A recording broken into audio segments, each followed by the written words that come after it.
अरबों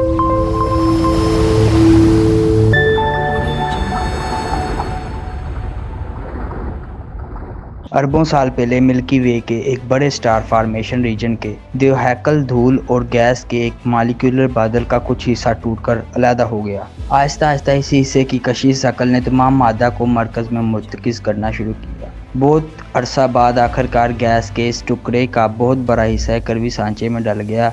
बाकी मादा इसके गिर्द घूमने लगा। माड़े निज़ाम की तस्वीर का खाका कायनाती सफ़े पर उभरने लगा।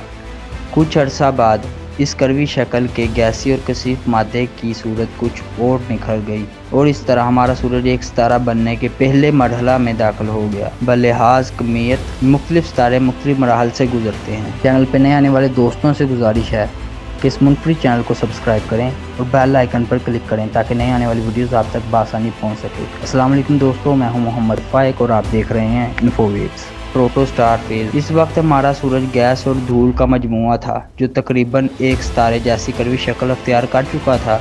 वक्त के साथ इर्द गिर्द की धूल गैसें इस नुज़ायदा सितारे का हिस्सा बनती रहीं, जिससे कशिश शकल और दबाव में इजाफा होता रहा।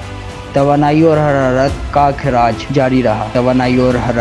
अखराज भी जारी रहा, मगर इसमें वो जोहरी अमल शुरू नहीं हुआ था जो एक सितारे को सितारा कहलाने का हकदार ठहराता है। ये मरहला तकरीबन 1 लाख साल पर मुहित रहा। दूसरा मरहला टिटोरी स्टार फेज। ये हर सितारे की तश्कील और इर्तिका का दूसरा मरहला होता है। इस मरहला में सितारे को कशीश शकल और बेपनाह दबाव एक साथ थामे होती है।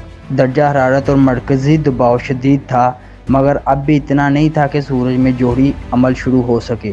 इस मरहला पर सूरज बिल्कुल उन सितारों जैसा ही लगता है जिनमें जोहरी अमल शुरू हो चुका होता है। सूरज इस वक्त यकसा दर्जा हरारत के साथ रोशन था। टिटोरी स्टार सूरज के धब्बों यानी सनस्पॉट्स के जैसे मगर वसी इलाकों का हामिल हो सकता है, जिसमें से शदीद एक्स रेज और स्टेलर विंड्स का अखराज होता है। इस मरहला पर सूरज ने तकरीबन 100 मिलियन साल गुजारे।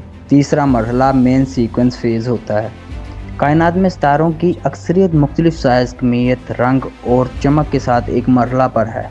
इस मरहला पर सूरज ने वो अमल शुरू कर दिया था जो एक सितारे का खासा होता है, यानी सूरज अपने कोर में मौजूद हाइड्रोजन को हीलियम में तब्दील करते हुए रोशनी और तवानाई का ज़बरदस्त इखराज करने लगा और अब भी यही अमल जारी है। अमल को न्यूक्लियर फ्यूजन रिएक्शन कहा जाता है। इस मरहला पर हर सितारा हाइड्रोस्टेटिक तवाज़न यानी हाइड्रोस्टेटिक इक्विलिब्रियम में होता है, यानी सितारे की कशीश शकल उसे मरकज़ में दबाना चाहती है और बेपनाह हरारत का दबाव इसे फैलाना चाहता है, और ये दोनों फोर्सेस तकरीबन बराबर होती हैं, जिसके सबब सितारा अपनी मौजूदा करवी सूरत में स्टेबल रहता है। इस मरहला में दाखिल होने वाला कम से कम साइज़ का सितारा भी निज़ाम शमसी के सबसे बड़े सितारे मुश्तरी से कमियत में 80 गुना बड़ा होता है। इस मरहला पर सूरज जैसा सितारा अरबों साल गुजार सकता है। इस मरहला के बाद मुख्तलिफ सितारे अपनी अपनी कमियत के एतबार से मुख्तलिफ मराहल से गुजरते हैं, मगर हमारा सूरज चौथा मरहला यानी रेड जायंट फेज से गुजरेगा। चौथा मरहला रेड जायंट फेज क्या है? अरबों साल तक हाइड्रोजन को जलाने के बाद जब सूरज के अंदर इसका ज़ख़ीरा ख़त्म होने लगा तो फ्यूजन का अमल रुक जाएगा। फिर सूरज अपने कोर के गिर्द हाइड्रोजन के शेल जलाना शुरू कर देगा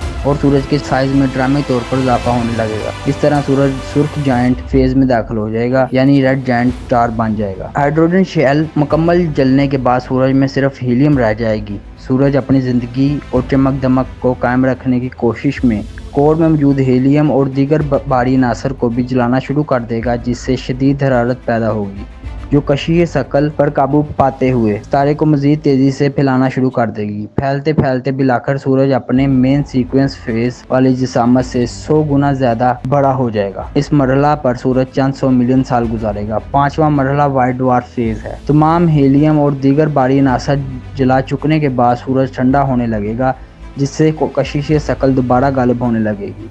सूरज के मादे को वापस मरकज़ में गिराने लगेगी, जिससे सूरज सिकुड़ने लगेगा। नहायत तवील अरसा तक ये सिकुड़ते सिकुड़ते अपनी मेन सीक्वेंस फेज वाली हालत से भी हज़ारों गुना छोटा होकर सफ़ेद और गर्म रोशनी वाला एक बोना सितारा बन जाएगा। छठा मरहला ब्लैक ड्वार्फ स्टार। सफ़ेद बोना सितारा बनने पर सूरज बहुत गर्म होगा, फिर ये आहिस्ता आहिस्ता नहायत तवील अरसा बाद ठंडा होकर रोशनी और हरारत दोनों को खोकर कायनाती पस मंज़र का हिस्सा बन जाएगा। फिलहाल सिर्फ एक मफरूज़ा है, इसके कोई मुशाहदाती सबूत दस्तयाब नहीं, क्योंकि सफ़ेद बोने को ठंडा होने में जितना तवील अरसा दरकार है वो कायनात की मौजूदा उम्र से कहीं ज़्यादा है। تو دوستو کیسی لگی آپ کو آج کی ویڈیو؟ امید ہے کہ پسند آئی ہوگی۔ اپنی رائے کا اظہار کمنٹ سیکشن میں ضرور کیجیے گا۔ شکریہ۔